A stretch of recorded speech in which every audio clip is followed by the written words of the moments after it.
60% de la population est sur Internet et 60% de la population d'Internet achète en ligne. Donc on a 35% de la population française qui achète plus ou moins en ligne. Et globalement, c'est les jeunes. Et Cdiscount cartonne parce que le DVD et le CD et les produits techniques. Et donc on va chercher en fait dans ce nouveau mode de consommation les gens qui sont les plus ouverts généralement, qui sont les gens qui ont entre 20 et 30 ans, qui essaient de nouvelles choses.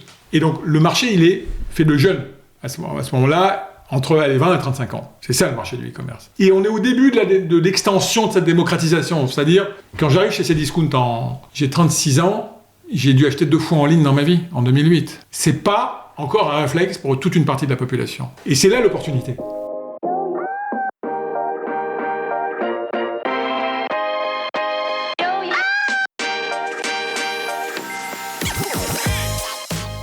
Bonjour et bienvenue parmi les Digital Doers, votre podcast source d'inspiration pour les acteurs de l'innovation. Ce programme est coproduit avec Comexposium pour l'événement incontournable qu'est le One-to-One Retail e-commerce de Monaco. Je suis Cyril Duplessis, acteur du changement dans le digital depuis plus de 20 ans. Je donne ici la parole aux personnalités de notre écosystème en France, qu'ils soient prestataires, annonceurs, marques, retailers ou pure players. Ils sont des acteurs engagés dans leur business et l'innovation fait partie de leur quotidien. Source intarissable d'inspiration, je vous propose une conversation dynamique et sincère pour vous donner accès à leur retour d'expérience, leur vision et leur analyse sur les tendances et les perspectives marché. Depuis juillet 2019, les Digital Doers rassemblent des témoignages uniques et de grande qualité directement accessibles ici même, mais aussi sur les chaînes partenaires. En effet, je produis et anime des chaînes de podcast pour compte de tiers, c'est-à-dire pour des prestataires de services, du retail et du e-commerce. Le concept est simple, inviter un prospect à venir discuter de votre problématique avec un expert maison dans une conversation tripartite. Vous êtes intéressé? N'hésitez pas à me contacter directement sur le site lesdigitaldoers.com ou via LinkedIn. En attendant, je vous souhaite une bonne écoute, toujours sans coupure. C'est d'une véritable saga dont il est question aujourd'hui puisque je vous propose de revenir sur l'histoire de Cdiscount. En septembre dernier, dans l'épisode 172, je recevais Thomas Métivier, le jeune et nouveau CEO de la célèbre Marketplace. Il a en effet pris son poste en janvier 2023. Avec lui, nous avons parlé de la nouvelle stratégie en cours de déploiement. Mais avant Thomas, et pendant 15 ans, la plateforme e-commerce était dirigée par une figure devenue emblématique de notre écosystème, Emmanuel Grenier. Et c'est bien lui que j'ai le grand plaisir de recevoir aujourd'hui. Pour l'occasion, nous allons un peu changer le fil conducteur habituel de notre conversation. Dans une première partie, nous allons revenir sur l'histoire de Cdiscount afin de comprendre comment l'entreprise bordelaise s'est construite, comment elle a vécu l'hypercroissance. Nous aurons une chance unique d'entrer dans les détails de la transformation de la start-up de l'époque en un acteur majeur de la distribution en ligne en France. Nous reviendrons sur les contextes marchés des années 2010 où se mélangeaient déjà évolution technologique et évolution des besoins consommateurs. Enfin, nous profiterons de l'occasion pour demander à notre invité de nous partager son analyse du marché e-commerce actuel. En effet, entre la conjoncture économique, je pense là à l'inflation et donc à l'augmentation de la sensibilité au prix des consommateurs, les sujets environnementaux, technologiques ou encore celui des comportements d'achat, bref, il ne manque pas et on va en parler ensemble. Mais avant de commencer, Emmanuel, peux-tu te présenter en quelques mots ? Bonjour. J'ai 52 ans, je suis marié à Barbara, ma femme, qui est polonaise. Et ça a son importance dans ma vie. J'ai 3 enfants, Clara, Mathis, Anaïs, qui ont 22, 20 et 17 ans. Et ma femme étant polonaise, on parle 2 langues à la maison, le polonais et le français. Ah oui, tu parles polonais ? Oui, je parle polonais parce que j'ai travaillé en Pologne au début de ma carrière, pendant 6 ans, entre 95 et 2002. C'est intéressant. Avec tes enfants aussi, tu parles polonais ? Alors non, parce qu'en fait, chacun parle sa langue natale. Ouais. Donc moi, je parle français à mes enfants, ma femme parle polonais aux enfants, et on parle français entre nous. et si je parle polonais à mes enfants, ils ne me répondent pas. C'est dur. Parenthèse, c'est difficile à apprendre le polonais ? C'est difficile à apprendre. Alors, c'est pas une langue latine, c'est une langue slave, qui se décline, comme l'allemand se déclinait, mais très complexe en déclinaison, avec une gestion des temps qui est très différente. Une vision du monde, donc, qui est différente de celle qu'on peut avoir en France. Parce que, par exemple, vous avez 2 verbes pour un seul verbe en français. À chaque fois, il y a 2 verbes. Et les temps ne s'expriment pas de la même façon. Et donc ça définit une façon de penser aussi. Et ça s'écrit plus facilement parce que, contrairement au français, on écrit ce qu'on dit. Ok. Mais c'est plus dur à parler que le français. Bon, donc tu as cette petite touche slave, polonaise à la maison, en toi. Une culture, c'est bien d'avoir plusieurs cultures finalement. C'est très riche. C'est très riche. Tu as commencé, on va rembobiner un petit peu, tu as commencé tes études par quoi? Tu as fait quoi? Tu as quel profil? Moi, j'ai un profil de commercial. J'ai fait un bac scientifique et après je me suis orienté vers le commerce. J'ai fait une école, j'étais à l'école de commerce à Chambéry, qui n'était pas une école prestigieuse, mais en tout cas qui m'a donné les bases de ce que je devais apprendre.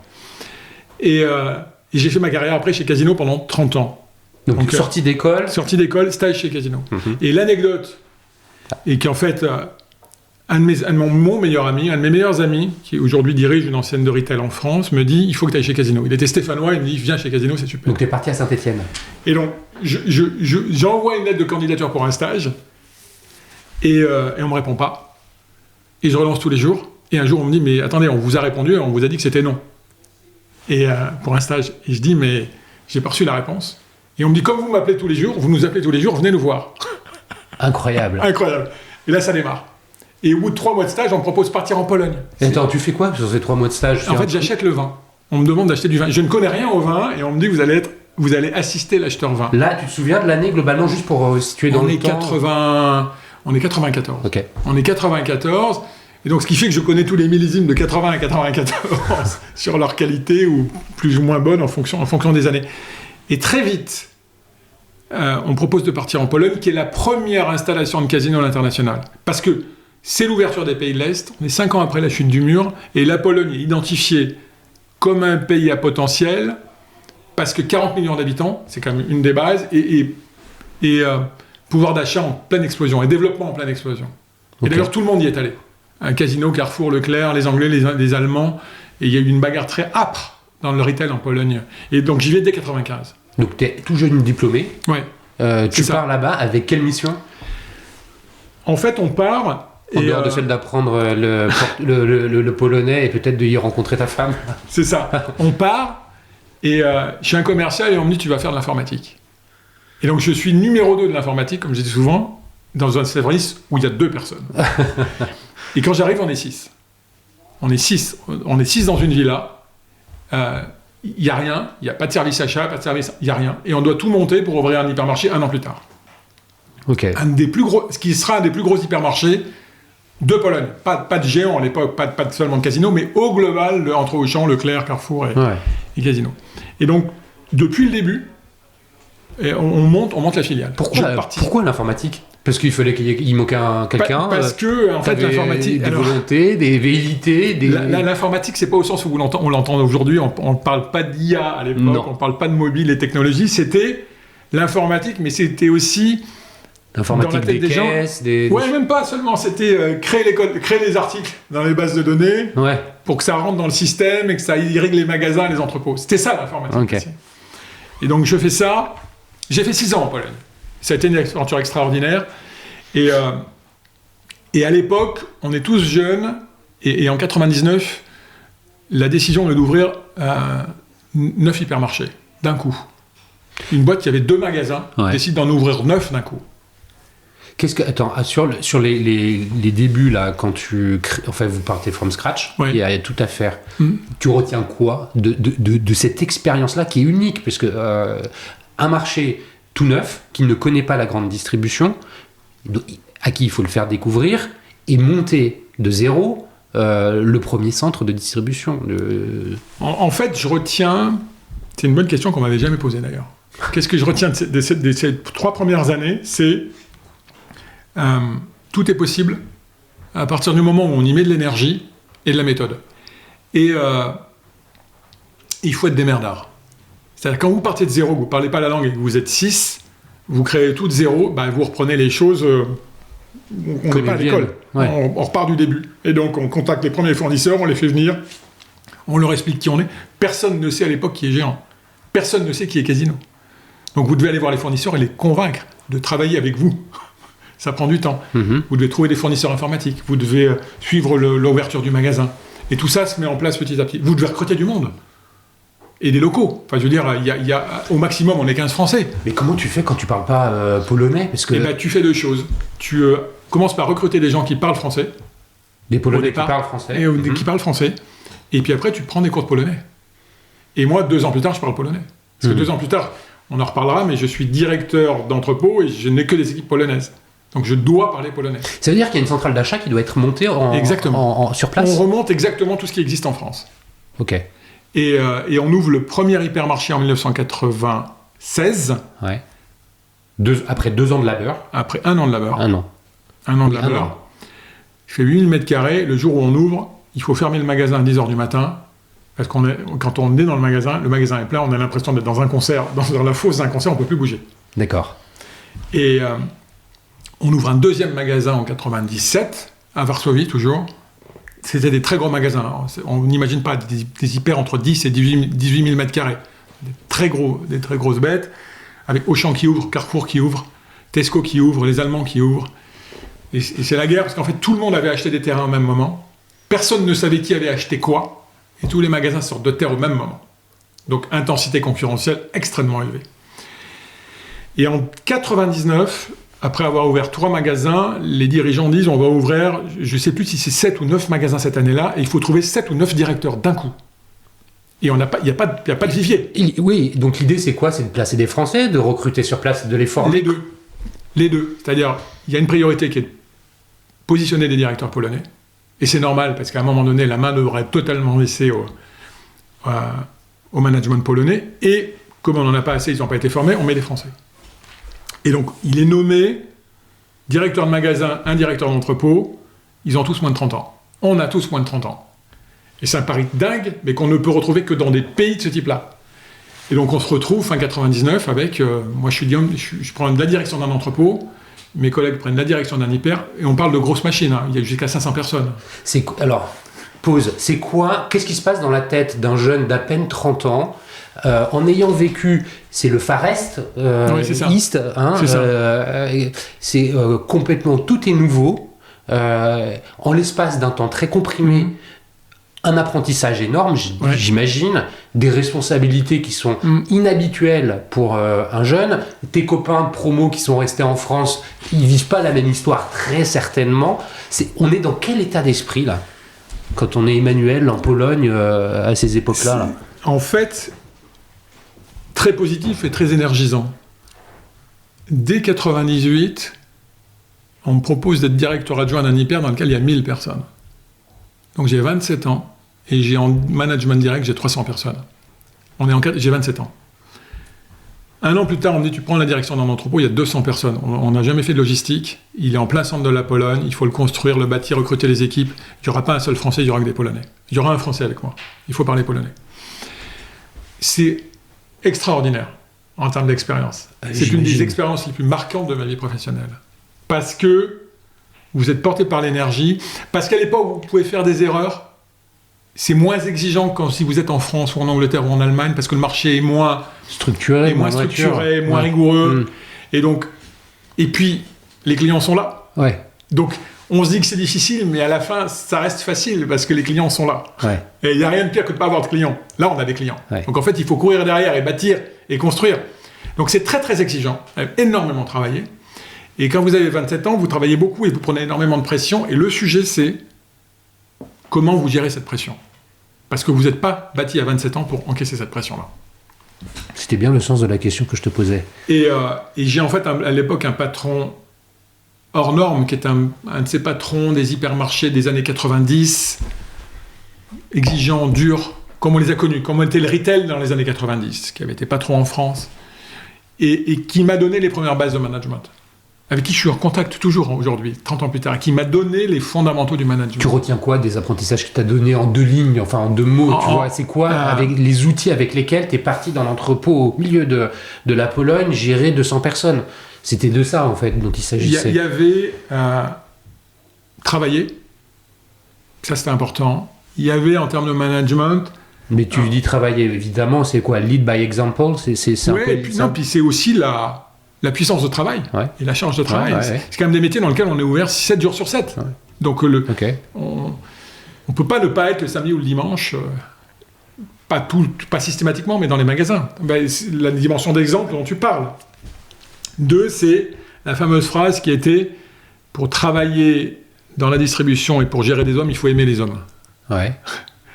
Et ça ne veut pas dire aimer, ça veut dire respecter, être bien dans la relation et bien avec les gens, parce que c'est la distribution... Il y a une notion de bienveillance. Il y a une notion de bienveillance, d'exigence et de bienveillance, les deux. Ouais. C'est-à-dire, la distribution, c'est un métier simple, c'est un métier d'exécution. Il n'y a pas de brevet, il n'y a pas de complexité intellectuelle, c'est un métier d'homme. Si les hommes sont bien gérés... l'exécution. Exécution. Et le management, mais globalement... Alors, les mots n'étaient pas comme ça à l'époque, mais c'est comme ça que je l'ai vécu, c'est grand niveau d'exigence, mais très grand niveau d'exigence. C'est-à-dire, on doit faire ce qu'on dit, on dit ce qu'on fait, et on assume ses erreurs, en gros. Et on essaie de pas trop en faire. Et bienveillance. Bienveillance, ça veut pas dire qu'on se met des tapes dans le dos les uns avec les autres, ça veut dire quand on est en difficulté, on cède. C'est ça la bienveillance. Donc j'apprends ça, et c'est très dur au départ. C'est quoi concrètement? Parce que quand tu as ces outils-là, tu es confronté à la réalité sur le terrain, tu as 200 bonhommes devant toi. Qu'est-ce qui a été le plus difficile à appliquer? Ça s'est pas fait comme ça en un claquement de doigts, je peux pas y croire. Il y a eu plein d'erreurs en fait. Quand je prends mon premier poste de management et que je suis seul directeur dans un entrepôt au fin fond de la Pologne, parce que c'est ça à l'époque, il y a plein d'erreurs et...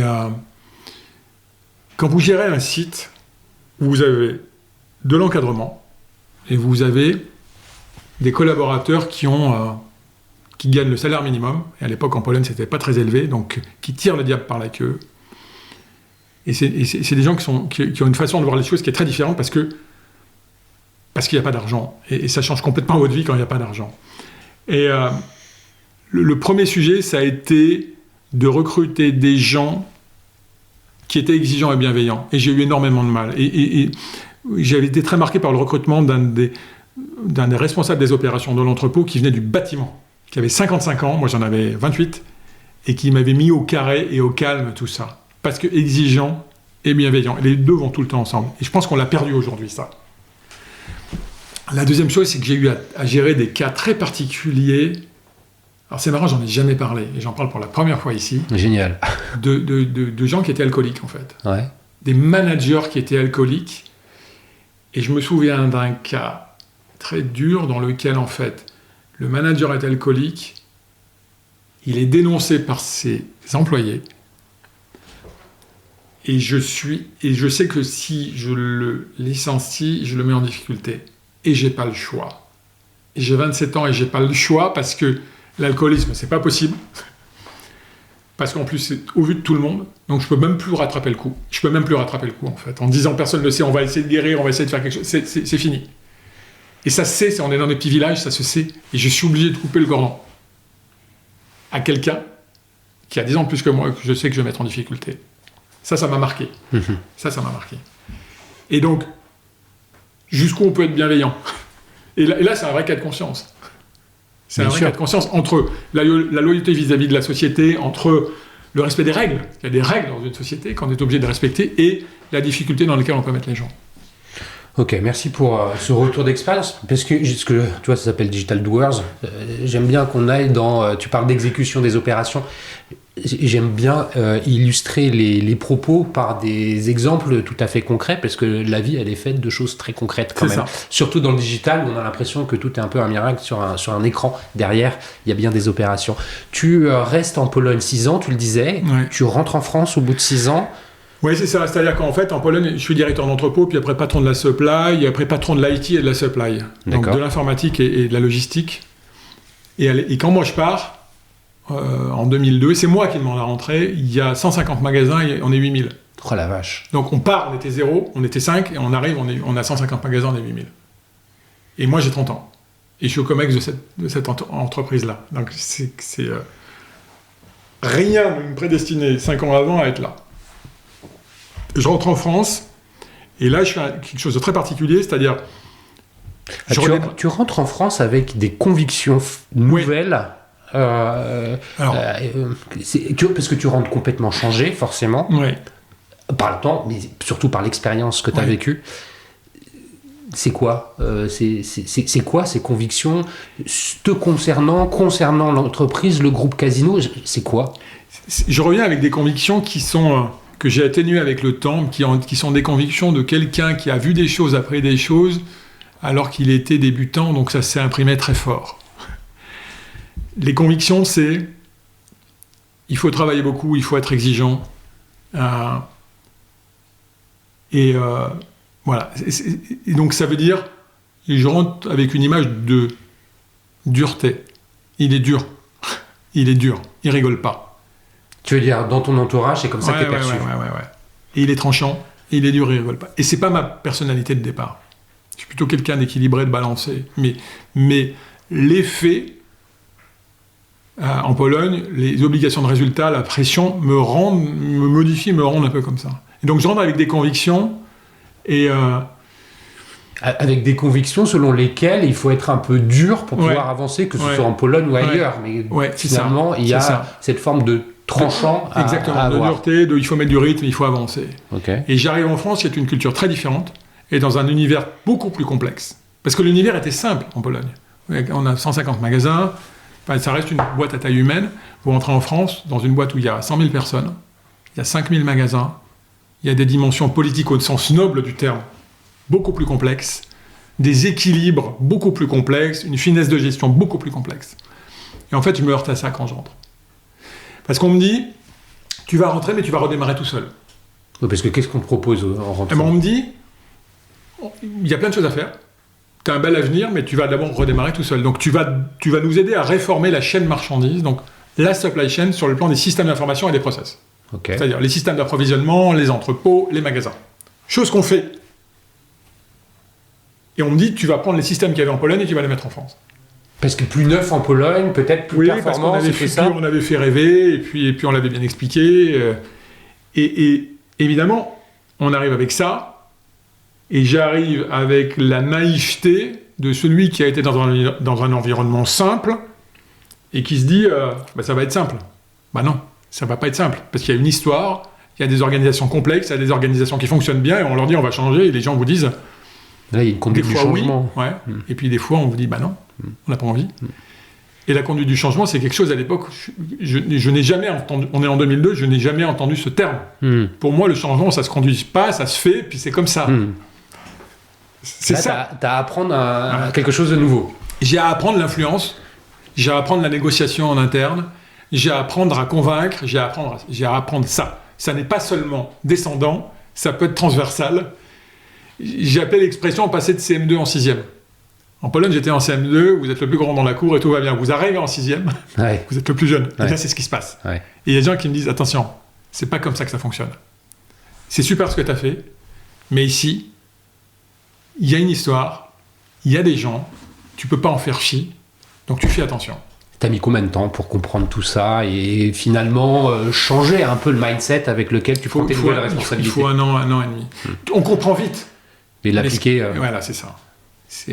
Puis on fait des écarts au départ, on fait des erreurs. C'est quoi? Tu peux nous donner un exemple de concret qui en fait, illustre... c'est la directivité. C'est vous allez faire ça, et les gens vous disent non.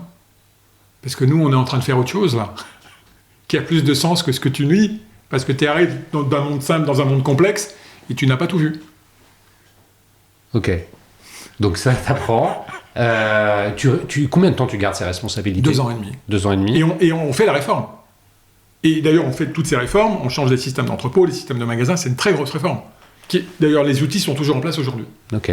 Et la vraie question, c'est est-ce qu'on aurait dû faire toute cette réforme 20 ans après, je dis une partie oui, une partie non. Pourquoi? Parce qu'il y a des choses qui partaient de principes de... on pourra en reparler tout à l'heure dans le retail de la centralisation et de la décentralisation. Ouais. Il y avait des principes, parce qu'ils avaient été très forts en Pologne, de centralisation. Parce qu'en fait, on démarrait et les gens qu'on avait n'étaient pas formés. Donc on était obligé de centraliser les choses. Je reviens en France dans un monde qui est formé, qui est très mature sur la distribution. Et ma vision était une vision centralisatrice. Et on me dit, mais attention. Et je continue. C'est pour ça que tu as utilisé le mot de conviction tout à l'heure. C'était même plus que des convictions, c'était des certitudes. Et c'est là où la bascule, elle n'est pas bonne. Conviction, c'est une chose, certitude. Et j'étais dans les certitudes. Et quelqu'un me le dit un jour. Il me dit, les convictions, c'est bien, les certitudes, c'est pas bien. Cette phrase... Elle a raisonné, en tout cas. Elle résonne. Et donc, je pense qu'on a centralisé des choses qu'on n'aurait pas dû centraliser. Mais ça, c'est après 20 ans de recul. Après l'avoir vécu en tant qu'opérationnel. T'apprends aussi le fonctionnement interne du groupe en rentrant en France pendant ces 2 ans et demi. C'est plus que la supply et l'IT, c'est l'ensemble de l'écosystème. Bien sûr. Et puis c'est l'ensemble de l'écosystème avec des magasins qui sont les maîtres, et c'est normal. Et puis finalement, au début en Pologne, on est une bande de copains qui ont démarré ensemble à 26-27 ans, qui se connaissent tous. Il y a une intimité qui facilite les choses et dont je sous-estime le poids. Ouais.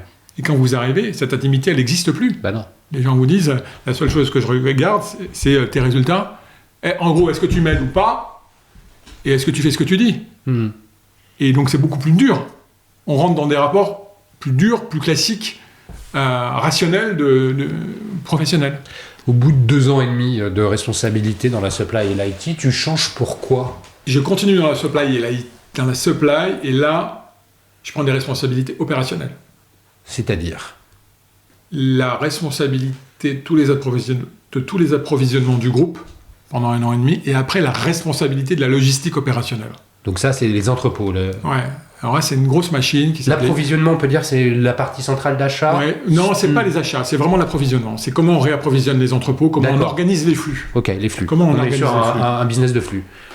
Et après, je prends la direction de la logistique, c'est une filiale qui s'appelle EasyDis, qui a 1 million de mètres carrés d'entrepôts, une trentaine d'entrepôts, 5000 personnes. Donc c'est une machine opérationnelle très grosse et très performante. Et je passe après quelqu'un qui a été emblématique dans son poste, qui part, je le remplace. Et là, on est en quelle année? 2002? Là, on est en 2006. 2005-2006. 2005-2006. Et là, je découvre 2 choses. Là, t'as même pas 35 ans. Ouais, là, j'ai 35 ans. 35 ans. J'ai 35 ans. Là, je découvre 3 choses. Pas 2 choses, 3 choses. La première, c'est des énormes budgets à gérer. Là, c'est 500 millions de budget. Donc, le moins d'écart de 1% en budget, c'est 5 millions d'euros, c'est beaucoup. La deuxième, c'est de la gestion en réseau. Il y a 30 entrepôts. On n'est pas dans un siège avec tout le monde à côté.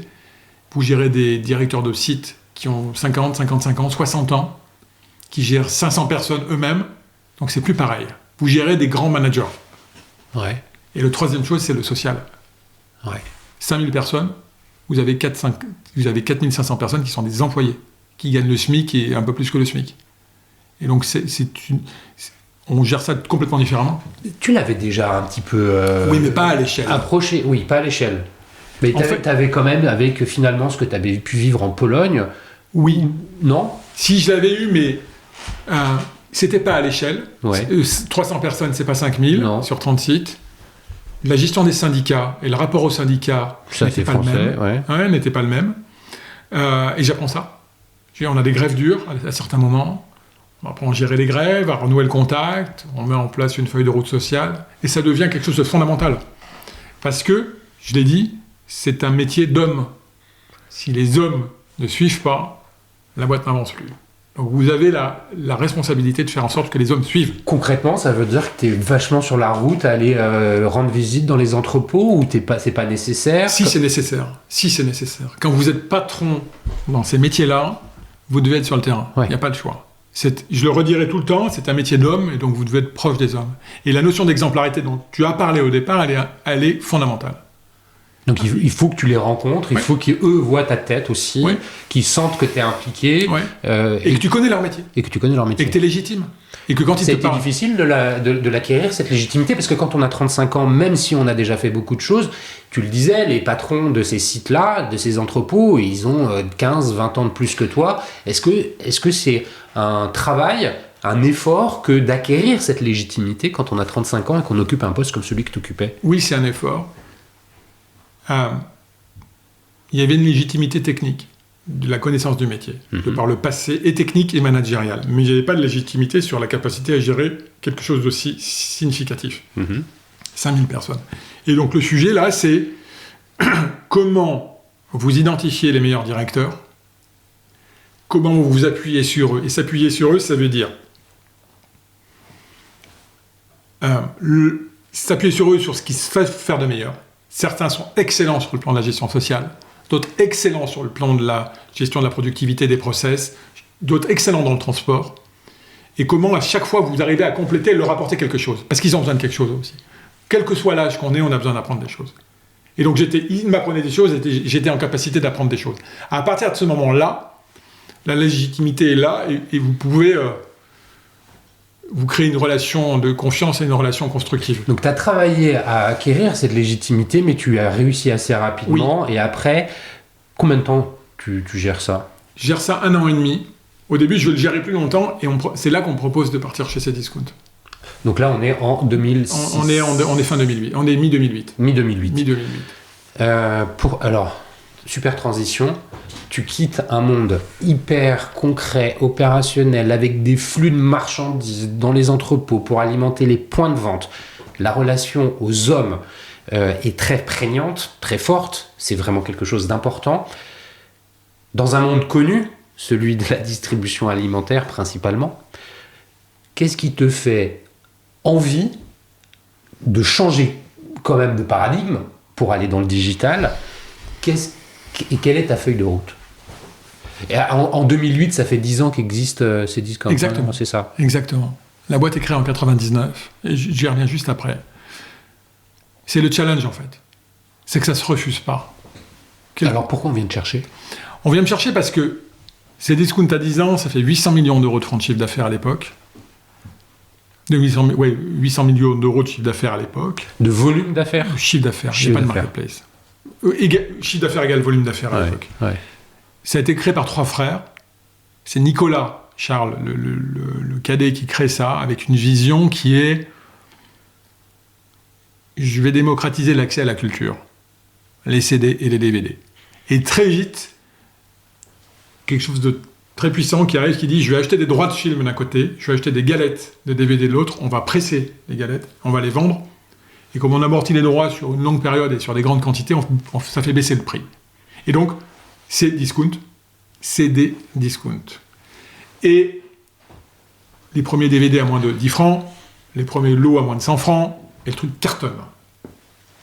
Et quand on vend des DVD, on se met à vendre des lecteurs DVD, des magnétoscopes, puis après on se met à vendre des télés, par effet de halo autour, et puis on se met à vendre des produits techniques, et quand j'arrive en 2008, Cdiscount vend 70 000 références dans à peu près toutes les catégories qu'on trouve dans un hypermarché, ou à la Fnac. Et entre-temps, il a été rejoint par ses 2 frères, Christophe et Hervé, qui l'ont aidé à mettre la société à l'échelle. Donc il s'était réparti la façon de fonctionner. Et Casino était rentré au capital en 2000. Quand Casino rentre au capital, la société fait 1 million de francs de chiffre d'affaires. Donc c'est un coup de génie, honnêtement. Et Casino devient majoritaire par dilution successive, c'est-à-dire au début la boîte perd de l'argent, Casino recapitalise et devient majoritaire. Quand j'arrive, Casino a 80% du capital, et on me dit, le challenge c'est assez simple, il faut continuer à faire 20% de croissance, qui était la croissance de l'époque, mais il faut la mettre à l'équilibre, parce que la société perd de l'argent, alors pas beaucoup, mais elle en perd, et il faut améliorer le back-office. Parce que c'est une remarquable machine commerciale, mais il y a du travail en logistique, du travail en service client, du travail sur la partie financière.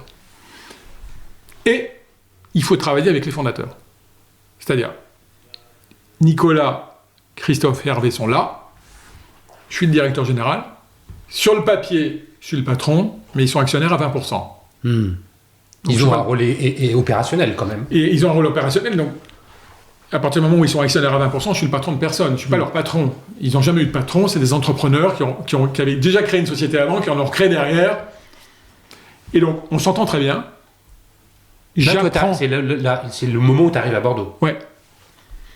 Et on travaille ensemble, et on me dit, tu te débrouilles. Il faut absolument que ça fonctionne, parce que il faut que vous puissiez, chacun de votre côté, amener ce que vous avez de meilleur pour faire accélérer la société. Merci pour nous donner ces raisons-là, et je les comprends. Donc, tu arrives dans une grosse PME, 800 millions, c'est quand même pas rien. Oui, il y a 600 personnes. Et 600 personnes, c'était la question que je voulais te poser pour avoir un peu une idée de la taille. Donc, c'est quand même pas rien. C'est quoi ? C'est une UTI, en fait. Ouais. C'est quoi le contexte de l'époque ? Est-ce qu'on peut rembobiner ? Sur le marché ? Ouais. Tu vas après nous dire plus en détail Bien sûr. comment Cdiscount adressait son marché, et puis les chantiers qui ont été Bien mis sûr. en place, comment il y a eu cette hyper-croissance qui s'est passée sur les 15 ans, parce que on est à 800 millions d'euros. Quand tu pars, c'est quoi? C'est 4 milliards? Ouais, c'est 4 milliards. Donc il y a quand même une échelle qui change Bien aussi. sûr. En 2008, c'est pas l'année la plus simple de notre histoire récente économique. C'est quoi le contexte? Est-ce que tu peux juste nous remettre contexte, les trucs c'est, en face des yeux? Les pure players sont en pleine accélération et les concurrents s'appellent Pixmania et Rue du Commerce. Mhm. Pixmania était aussi gros que nous, sauf qu'il fait pas 800 millions en France, il fait 800 millions en Europe. Mhm. Et Rue du Commerce doit faire 300-400 millions. Et les retailers classiques sont tout petits. Fnac Darty, Boulanger sont quasi inexistants en 2008, ils font 100 ou 200 millions. Et donc et Amazon était arrivé sur le marché en fin des années 90, début 2000, et avait rapatrié ses activités à Londres à un moment donné. Et donc est en redémarrage sur la France à ce moment-là. Ça, c'est pour l'environnement concurrentiel. Ouais. L'environnement côté consommateur. C'est quoi Côté consommateur, c'est quoi la maturité? Parce que là, à l'époque, en fait, pour remettre dans le contexte, tout le monde n'est pas sur Internet en 2008.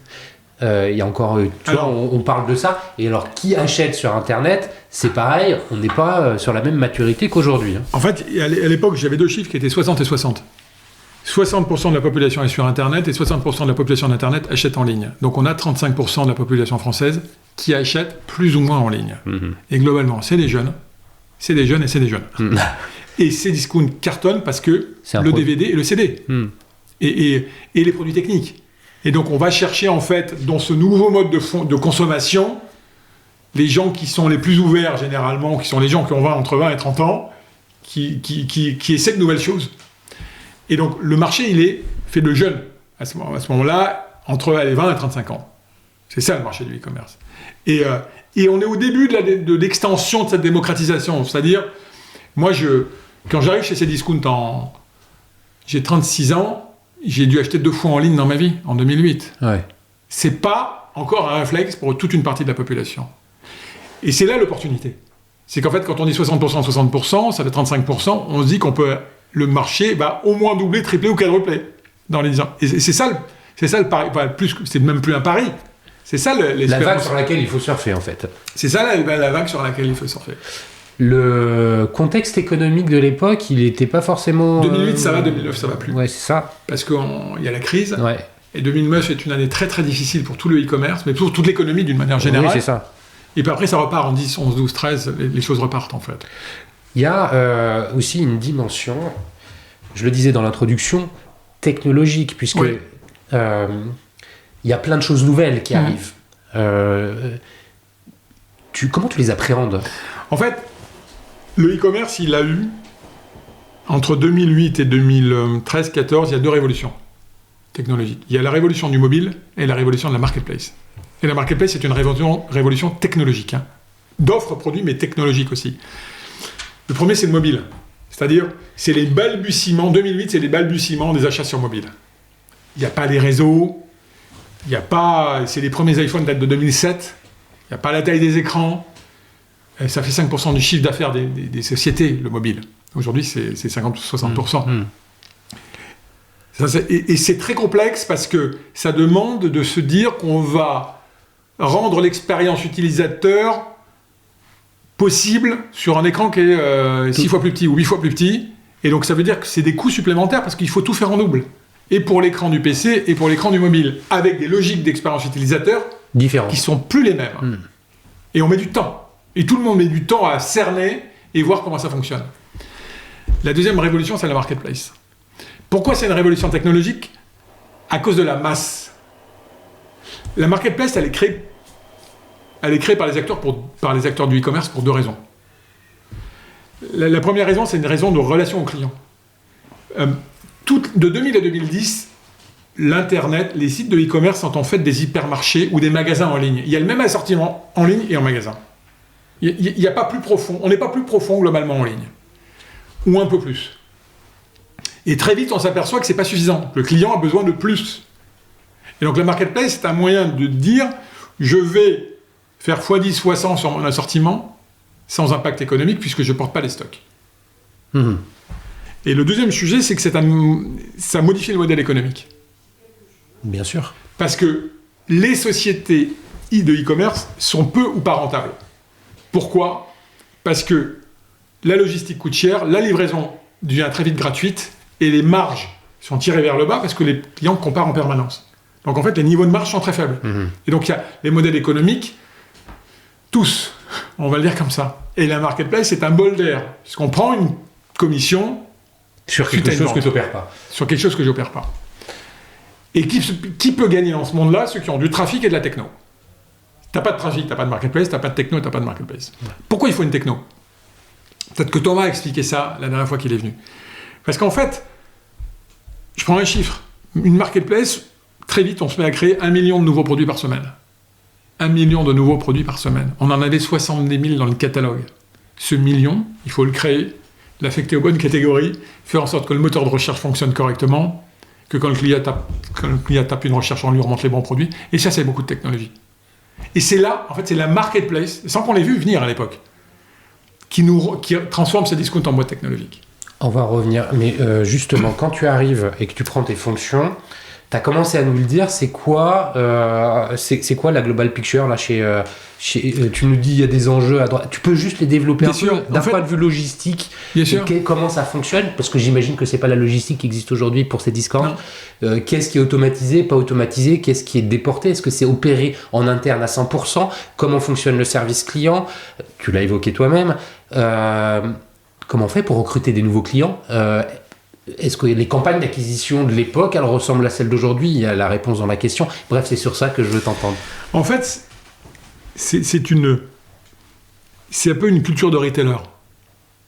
Il y a le nombre de références d'un retailer, magasin, et des entrepôts qui sont faits différemment, parce qu'on livre des clients et on ne livre pas les magasins, mais c'est le même état d'esprit. Des entrepôts qui sont manuels, qui ne sont pas automatisés, des entrepôts qui ont du mal à prévoir leurs charges, parce qu'en fait, il n'y a pas de tampon entre le site et les clients, il n'y a pas un magasin, donc quand il y a des pics de commandes, les entrepôts sont débordés, donc on prend du retard. C'est pour ça que c'était très dur à travailler à l'époque.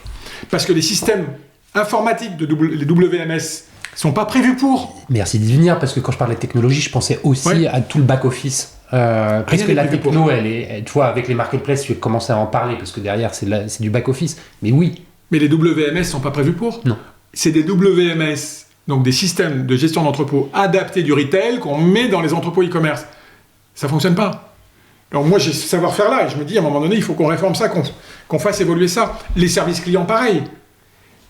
Enfin, les opérateurs de telco faisaient du service client à l'échelle, mais quasiment personne ne faisait du service client à l'échelle. Et là, on se retrouve avec des milliers d'appels à prendre par jour. Mon colis n'est pas arrivé, mon colis est cassé, je veux être remboursé, je veux retourner. Et ça, on ne sait pas gérer, en fait. Parce que c'est très vite. La boîte fait 0 en 99, elle a 800 millions d'euros 10 ans plus tard. 6 millions de clients actifs, 6 millions de clients par an, 10 millions de commandes. Là, ça a été internalisé, ça a été externalisé. La logistique internalisée, les services clients externalisés. Mais même s'il est externalisé, il faut des outils, il faut des process. Bien sûr. Qu'est-ce qu'on fait à un client qui vous dit « c'est cassé ». Tu retournes, je te rembourse. Ça, c'est comme... Ok, côté back-office, c'est ça. Côté front, c'est-à-dire... Front, tout est développé maison. Personne dans le marché n'est capable de nous fournir une solution à l'échelle. Donc on développe tout maison. La plateforme technique est toute faite maison. Tout. Et elle tient, elle est robuste. Mais d'ailleurs, elle tient parce qu'elle est faite maison. Ouais. Donc c'est des recrutements de cohortes de développeurs. Moi, quand j'arrive, il y a 80 développeurs. Ok. Quand je pars, il y en a 800. Mais quand j'arrive, il y en a 80. Et comment se fait le recrutement, l'acquisition, le marketing ? Sur le marketing, en fait, alors, on est déjà sur les fondamentaux qu'on a encore aujourd'hui. C'est-à-dire SEO, SEA. Tu découvres tout ça, toi ? Moi, je découvre, je connais pas. Mais c'est très structuré. Référencement naturel, référencement payant. Il n'y a pas les réseaux sociaux à l'époque. L'affiliation existe déjà. Les techniques d'affiliation existent déjà. Et puis, comme ça marche en croissance, dès qu'on fait de la communication directe un peu visible, on recrute des clients en fait. Et alors c'est quoi? La télé, la radio? Alors un peu de télé, mais de la radio, de la presse. De la presse, et puis un positionnement de marque très, très tranché, qui n'est pas Mais je flat. me souviens, à l'époque, moi j'appelais ça le sapin de Noël. C'est ça. Clignotait dans tous les sens. Et c'est volontaire. Oui, je sais bien. Et c'est volontaire, et tout le monde me reparle toujours de la grande boucherie des soldes de 2009 ou 2010. Quand on coupe les prix, ça a marqué tout le monde, on avait des affichages dans le métro, ça marque. On s'amuse beaucoup d'ailleurs à l'époque. C'est efficace, et c'est très plaisant. Et les systèmes derrière ont été dimensionnés pour qu'il y ait une scalabilité. Au fur et à mesure. Ouais. Au fur et à mesure. Parce que le sujet, c'était pas... On n'attendait pas que ça soit dimensionné pour avancer. C'était pas possible. On avançait et on dimensionnait en même temps. J'avais souvent l'image de dire on est en plein vol et on change la carlingue de l'avion pendant qu'on vole. On ne peut pas atterrir. Parce que la concurrence est super âpre. Quelles sont sur les premières années, on va dire, je sais pas, les 5 premières années, je sais pas si on peut le découper par tranche de 5 ans. Si on peut. Pas 3-4 ans, ouais. Ouais, bon, enfin, les grands blocs, là, le grand bloc, le chantier initial auquel tu t'attelles en arrivant, il consiste, tu l'as dit, à transformer les outils, c'est-à-dire à les rendre scalables. Ouais, c'est pas seulement. Hein. C'est quoi? En fait, c'est aussi beaucoup des plans d'action de retailers. J'y reviens parce qu'au début, c'est un retailer. C'est-à-dire, quelle synergie d'achat on fait avec Casino? Donc, on se met à acheter ensemble, à négocier avec les fournisseurs ensemble. Quelle synergie logistique on fait avec Casino? Donc, on se met à utiliser des surfaces logistiques de Casino. Quelle synergie commerciale on fait avec Casino? Et on ouvre qui a fait un carton, les premiers points retrait pour les produits encombrants, c'est-à-dire pour le gros électroménager et pour le meuble. Et ça cartonne. Donc en fait, on fait des plans d'action classiques d'un retailer. Et on est en assortiment. Comme un retailer le fait quand il veut se développer. Là, tu n'as pas la marketplace. Là, j'ai pas la marketplace. Ouais. Donc on étend de manière... On ouvre la catégorie du jouet, on ouvre la catégorie du vin, on ouvre la catégorie... Enfin, plusieurs catégories de manière limitée et calculée sur les assortiments. Là, tu utilises les capacités du groupe pour aller sourcer les produits. Oui. C'est comme ça? Oui, ouais. Oui. Quand j'arrive, les industriels ne veulent pas nous parler en direct. Parce qu'on est un pirate qui casse les prix. Ils ont la pression des retailers. Ouais. Et ils ne veulent pas nous donner de marchandises en direct. Donc on approvisionne via des grossistes. Et quand tu approvisionnes via des grossistes, tu n'as pas les mêmes prix. Non. Et donc un des enjeux, c'est aussi, grâce à Casino, d'aller négocier directement avec les industriels. Donc je passe énormément de temps à voir les patrons des grandes marques, à les rencontrer et à les convaincre de venir travailler avec nous. Ça, c'est les 2 premières années, c'est ça. Ok. Et on met la boîte à l'équilibre. Elle continue à croître et elle est à l'équilibre, financièrement. Donc ça, c'est au bout de 3 ans. Elle a l'équilibre dès la première année. Ok. Mais voilà, et donc les 2-3 premières années, on fait ça. Ça, c'est le premier chantier. Deuxième chantier, c'est la marketplace. C'est la marketplace. C'est la marketplace. Comment ce sujet arrive sur la table? Comment on décide de l'opérer? Est-ce que c'est encore tout fait in-house?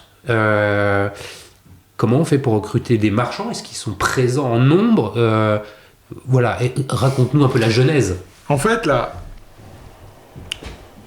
marketplace, la genèse vient du fait qu'il commence à naître des marketplaces sur le marché. Il y a celle d'Amazon, qu'on commence à voir arriver, on est 2010, Amazon commence à réaccélérer. Il y a celle de Rue du Commerce, qui est née 1 ou 2 ans avant, et on se dit, on a des discussions et on se dit, il y a un mouvement de marché important, on ne peut pas passer à côté. Mais c'est très difficile, parce que ça paraît évident aujourd'hui. Mais à l'époque, on se dit, attention, on est un discounter, on a la maîtrise de nos prix de vente. En marketplace, on n'aura plus la maîtrise de nos prix de vente. Je fais juste une pause là, juste pour 3 ans après, quand la marketplace arrive, vous faites quel type de chiffre d'affaires? On est à 1 milliard. Ok. On est à 1 milliard, un peu plus d'1 milliard. Et on se dit, waouh, on peut mettre à mal notre image et notre positionnement prix. Parce que les vendeurs marketplace, ils ne sont pas intéressés à casser les prix. Et donc on a des gros débats en interne sur est-ce qu'il faut y aller ou pas. Et on décide d'y aller sur le principe qui est, on ne peut pas aller contre le marché. On ne peut pas aller contre le courant. Le courant est celui-là, on devra utiliser la marketplace, la mettre en place et l'utiliser pour nourrir la marque. On va le prendre comme ça, mais on ne peut pas aller contre. Et bien nous en a pris. Parce qu'aujourd'hui, c'est des marketplaces. Je veux dire, les gros sites sont des marketplaces. Bien sûr. Et on la développe nous-mêmes. Parce qu'en fait, on fait le tour du marché, il n'y a pas de solution. Il faut bien comprendre qu'à l'époque, il n'y a aucune solution technologique sur le marché. À l'échelle, aucune. À chaque fois qu'on cherche quelque chose, on est obligé de le faire nous-mêmes. Parce que soit on nous dit ça n'existe pas, soit on nous dit oui, mais pas pour votre taille. Vous êtes les plus gros. Mais ça n'existe pas. On aurait que vous comme client. Ça n'existe pas. Donc on le développe nous-mêmes. On met une équipe et on développe C'est facile nous-mêmes. de recruter à ce moment-là ou pas? C'est encore un peu difficile. On a une image employeur qui est moyenne. Pourquoi? On est à Bordeaux, on n'est pas à Paris. Donc ça simplifie pas les choses. Et parce que l'image du trublion commercial, elle impacte l'image employeur en fait. Et il y a plein de gens qui ne se reconnaissent pas dans la marque. Et c'est un formidable succès, mais plein de gens ne se reconnaissent pas dans la marque. Et donc ils font l'amalgame entre marque commerciale et marque employeur. Et donc c'est notre responsabilité de distinguer les deux. De dire, on est comme ça, c'est pas le hasard, c'est pas parce que c'est le bazar à l'intérieur, c'est assumé commercialement et c'est voulu. Et derrière, il y a un back-office très professionnel. Distinguer bien les deux. Et donc, la marketplace, on l'ouvre de mémoire fin 2000. On l'ouvre en 2011. On l'ouvre en 2011. Là, il y a eu l'enjeu technologique, vous avez réussi à le vaincre, Ouais. vous avez développé la chose. Après, il y a ce que je disais tout à l'heure, les vendeurs, il faut les trouver, les vendeurs sur la marketplace. Et en fait, au début, on ne connaît pas les facteurs clés de succès de la marketplace. On est très dans... Tout le monde nous dit la qualité de la livraison, très bien. Mais très vite, on s'aperçoit, et on fixe des objectifs très bêtes, mais souvent les meilleurs objectifs sont très basiques et très bêtes, qui est, il faut qu'on ait le maximum de vendeurs. Quels qu'ils soient, au départ. Quelles que soient les catégories. Quelles que soient les catégories. C'est-à-dire même d'autres catégories que celles existantes. Et alors, justement, il y a un contresens au début qui est fait. On se dit, c'est super, on va aller recruter les vendeurs dans les catégories dans lesquelles on n'est pas fort. Ça va compléter, ça tombe sous le sens. Sauf que ça marche pas. Ça fait pas de chiffres. Parce que déjà, ça ne marchait pas. Exactement. Et donc, ce qui marche, c'est quand on va recruter des vendeurs dans des catégories dans lesquelles on est déjà fort. Parce qu'en fait, vu du client, on est légitime. Donc, il accepte de venir acheter dans cet univers-là. Quand vous n'êtes pas légitime, vous avez beau mettre de l'offre, le client vous dit, vous n'êtes pas plus légitime. En tout cas, c'est comme ça en 2011. Et c'est comme ça en 2011. Mais c'est encore comme ça aujourd'hui. Okay. Donc, il y a une vraie logique marketing. Et donc, on recrute des vendeurs. Des vendeurs, et des produits. Comment tu vas les trouver? En fait, on met une équipe de sourcing. Donc, on scanne les sites français et européens concurrents. Ouais. On regarde et on démarche. Il y en a beaucoup qui sont à l'étranger? À l'époque, je ne sais pas, surtout en France. À l'époque, on fait simple, parce que dit étranger, dit avoir des équipes qui parlent les langues étrangères. Et puis, qui parlent allemand, qui parlent anglais, qui parlent chinois. Et ça vient qu'après. Ça vient qu'après. Au début, c'est la France. Au début, c'est des vendeurs français. Et le truc décolle. Et décolle très vite en termes de chiffres. C'est-à-dire que là, on passe de zéro de volume d'affaires à... Très vite, au bout d'un an, on est à plus de 100 millions. Et c'est très rentable. Donc en fait, quand on me demande des moyens, je les donne. 100 millions d'euros à 10% de marge nette, 10 millions d'euros, prenez les moyens que vous voulez. Il n'y a jamais eu rien d'aussi rentable dans la société. Donc vous voulez des moyens technologiques, vous les aurez. Vous voulez des équipes de sourcing, vous les aurez. On y va. Et je mets à la tête de ça un de mes collaborateurs historiques, qui était contre d'ailleurs au départ, et à qui je dis, puisque tu es contre, c'est toi qui vas le faire. Avec la mission il doit retourner l'ensemble de l'organisation à méconner, et il y va plein pot. Et il ne se pose pas de questions, et il a raison. Il dit, Emmanuel, ne nous posons pas de questions. C'est pas qu'il s'en pose pas parce qu'il réfléchit pas, c'est qu'il s'en pose pas de manière volontaire. Il remet pas en question. Et il se dit, ne commençons pas à mettre des dos d'âne sur la route, à se poser trop de questions, on y va, on fonce et on verra. Parce que c'est maintenant qu'il faut prendre le marché. Et il a raison. Là, ça dure, ce développement... ça dure 3-4 ans. 3-4 ans. Ouais. Au bout de 3-4 ans, on est en 2015, on fait déjà 30% du business avec ça. 30% et l'ensemble, ça représente quoi, 2 milliards? Ouais, là, on fait 2 milliards. 2 milliards. Mais la marketplace, elle va à 500-600 millions. Hein. C'est un énorme machin. Ouais. C'est une énorme machine. Il y a combien de vendeurs? À l'époque, à ce moment-là, il y en a quelques milliers. Je ne sais plus le chiffre exact, mais il doit y en avoir 4-5 000.